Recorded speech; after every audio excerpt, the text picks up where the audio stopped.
I have some very special guests this morning. I'm joined by Louisa and Rerun, and this morning Louisa is going to tell us a little bit about what's going on as far as helping to train your dog in a very, well, non-aggressive manner, I guess you could say. Now, Louisa, you tell me a little bit about how you got into training dogs in the first place. Dogs? Yeah. Well, first of all, I started teaching ski joring because I ski jored with my own dogs. Okay. And then people started asking me to teach it, and I teach it to people with their pets. Okay. You know, and, I mean, this is something to get out in the wintertime and to support and enjoy your dogs and enjoy the outside together. And I noticed it really built teamwork between myself and my dogs. And as I taught, I saw it building teamwork between people and their dogs as well. I also, the very first lesson I taught, I was like, wow, this is dog training too. And so then through that, I started teaching other sports like agility and became a certified professional dog trainer.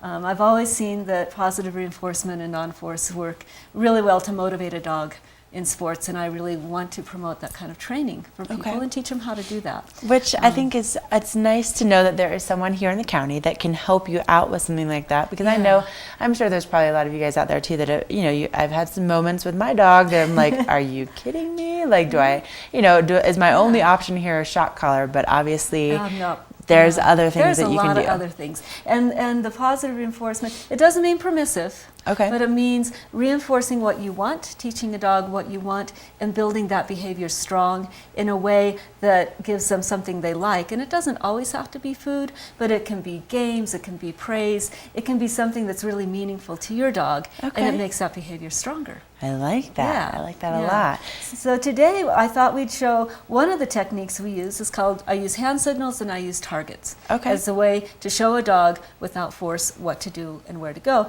And yes, at first we do start with food, but the nice thing about hand signals and target is eventually you lose the food. Okay. So eventually So first I put a little piece of food right between my fingers, just like this. Okay, bring it here.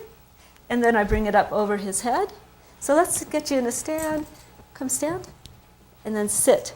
You bring it up over their head. They start sniffing it and they sit. Now he's already trained to sit. Sure. So I'm not getting to show you the actually learning how to sit. Actual learning. But let's see if we can show this on camera. Come here, buddy. Sit. Now see, I've got it between my fingers again. Okay. And we're going to bring it down. Down. Good boy. What a very good boy. So eventually you lose the treat. And it becomes sit. Sit. Yes. Down. Good boy. And see how enthusiastically he does that? Because he wants to work for me. And because this is fun. And he looks at training as totally fun. So you can use hand signal for sit, down. And then we also teach a thing. Hey, buddy. Here. Good boy. We teach a thing called hand targeting. And I start using it for a lot of things. Again, I start by putting it here. Okay. They're going to sniff it. What's this? What is this? Rerun. Yes, good boy. And then he gets a treat. Rerun here. Yes, good boy.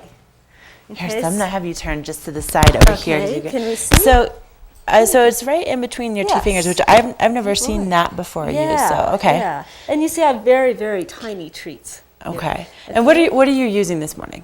I am using cheese. Okay, so that's also something different, but I can see where they would love that. They'll work for cheese. Okay, okay. But then eventually I'll lose it, and he'll learn yes, good boy. And whenever he does it right, I say yes. Okay. It's a signal to him that that's exactly what I want him to do. Oh, okay. Yes, good boy. And yes, it becomes very motivating to him. Yes, good boy. To work for. Good boy. And now I can teach him to follow my hand. Yes, good boy. Oh. Yes, good boy. And we use this to teach him where to be at my side. So he's one of my lead ski jor dogs. He goes out in front and pulls, but he's also willing to be by my side. Come here, bud. What a good boy. And we're going to I'll just do a really quick little circle here. Heel, heel, over here. Heel, here. Oh my goodness. He is. Come front. Look at you. Good boy. Come around. Sit. And that's all done with just hand signals. That is so. And targeting. What a good boy. So targeting, and I'll do some more targeting next week. We use it a lot in teaching agility. We'll train them to go to a little frisbee kind of target and and we put that in front of a series of jumps, and we can say go touch, and it tells them where to go. Okay. So, and it's very rewarding, very fun. You did a good job. Now, let's Yes, can we just tell good everybody job. at home, just Yeah. you know, if maybe your dog is not exactly behaving the way that you want him or her to. Rerun didn't exactly come to you fully trained. Oh, no, not at all. Rerun, we adopted him. He was 2 years old, and by that time he had already had 10 homes. Oh my gosh. He was a very energetic, outgoing, curious, lively dog with a lot of energy, and people had a really hard time dealing with that. The way they were dealing with that was punishment and 24/7 crating. I mean, I do promote using crates in a Sure. good way, you Okay. know, because like when we go to trials or something like that, he needs to be in a crate. Sure. But I've made the crate a nice thing for him. Okay. But before I got him, a crate was not a nice thing. It was a prison because Gotcha. people put him in there to get him. They just couldn't deal with him. Okay. And they didn't exercise him enough, and they didn't train him. But look Gotcha. how, you know, exercise training Right. and building a relationship, you know, Very good makes boy. for a very nice, calm, loving, and motivated Right. dog. Now, if Yeah. people, you know, maybe they're interested in, you know, having you show them exactly how to do this, how to break it down. You know, do you do that kind of thing? Sure do. Okay. I sure do. I offer classes year round. Okay. Obviously, I have ski joring classes, but I have classes in obedience, in a thing I call squirrel, which is getting your dog to come. I offer classes in rally and agility, and a little sports sampler where people can try out different sports. Okay.